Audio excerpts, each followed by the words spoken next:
Merci beaucoup. Patrice Vercher, puis Bernard Gérard. Merci, Monsieur le Président. Monsieur le Ministre, certes, notre mode de scrutin au Conseil général n'est pas sans inconvénients, avec c'est vrai, une faible représentation des femmes dans les départements, avec, c'est vrai, parfois également de très importants déséquilibres démographiques. Mais votre projet de loi, à vouloir rectifier ces inconvénients, à vouloir plus d'équité, va engendrer d'autres inconvénients. Ainsi, votre scrutin binominal est quand même un mode de scrutin assez pittoresque.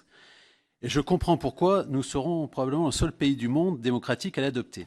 J'ai en effet des doutes quant au côté pratique et du mode de fonctionnement de ces deux binômes qui auront sur un même territoire la même légitimité. À ce titre, Monsieur le Ministre, pouvez-vous, de manière plus précise et plus explicite, nous dire comment vous voyez le fonctionnement pratique au quotidien de ce binôme ? Vous qui avez été maire, avez-vous imaginé un instant d'avoir avec vous un binôme avec la même légitimité, les mêmes compétences ? Aujourd'hui, imaginons que nous auditionnons non pas un ministre de l'Intérieur, mais deux ministres de l'Intérieur. On aurait probablement quelques divergences sur les réponses. Enfin, votre volonté de rectifier les grands déséquilibres démographiques entre cantons peut être compréhensible, mais là, vouloir ne se baser que sur le déséquilibre démographique va tuer la ruralité. Avec ce mode de scrutin, vous sacrifiez la ruralité et l'ancrage territorial.